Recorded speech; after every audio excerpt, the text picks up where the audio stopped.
प्रश्न है x Y तल में पी तथा क्यू ऐसे बिंदु है जिनके निर्देशांक क्रमशः 2 0 तथा 5 4 है तथा पी क्यू त्रिज्या वाले वृत्त के क्षेत्रफल का संख्यात्मक मान कितना होगा। देखो एक्स वाई तल में पी और क्यू दो बिंदु है और दोनों के निर्देशांक दे रखे हैं। पी का निर्देशांक क्या है, क्रमशः कहा है तो 2 0।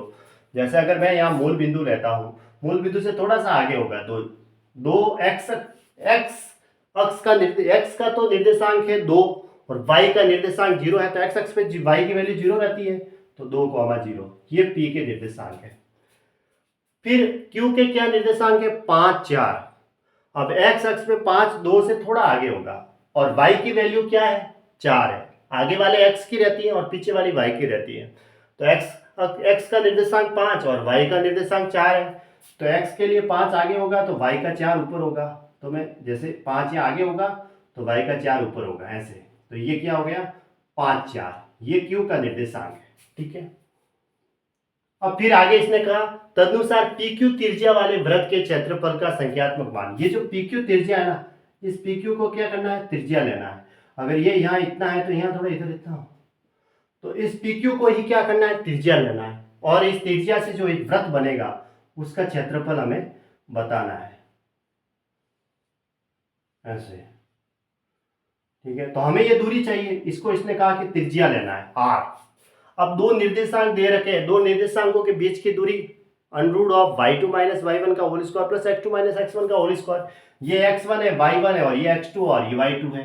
तो लगा दो फॉर्मूला, 4 - 0 का होल स्क्वायर प्लस 5 - 2 का होल स्क्वायर, ऐसे लिखते हैं। अब √ में देखो 4 का स्क्वायर तो हो गया 16, 4 में से 0 गया तो 4 का स्क्वायर 16 और 5 में से 2 गया 3 का स्क्वायर 9। तो 16 और 9 कितने हो गए, 25। 25 का वर्गमूल कितना होगा, 5। तो हमारे पास त्रिज्या जो आई है वो कितनी आई, 5 आई। अब वृत्त का क्षेत्रफल बताना है तो वृत्त का क्षेत्रफल क्या होता है,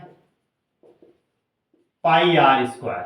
तो पाई आर स्क्वायर होता है, आर है वो 5 है, 5 का स्क्वायर तो 25 और पाई ऐसा कैसा तो 25 पाई।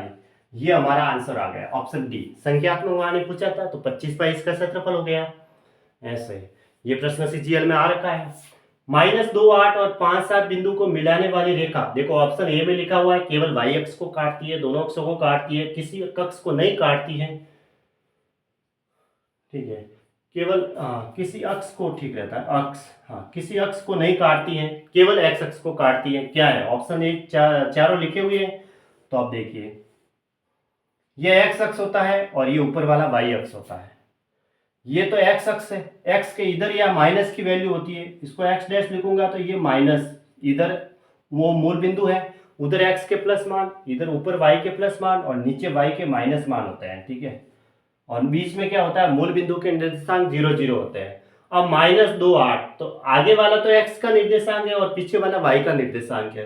तो -2 तो इधर होगा ये -2 और 8 है वो y की वैल्यू है तो 8 फिर ऊपर होगा क्योंकि y की वैल्यू प्लस में 8 है तो -2 8, ये एक बिंदु हो गया।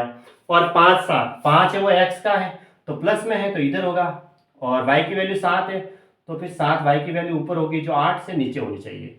तो ये निर्देशांक यहाँ होगा 5 7।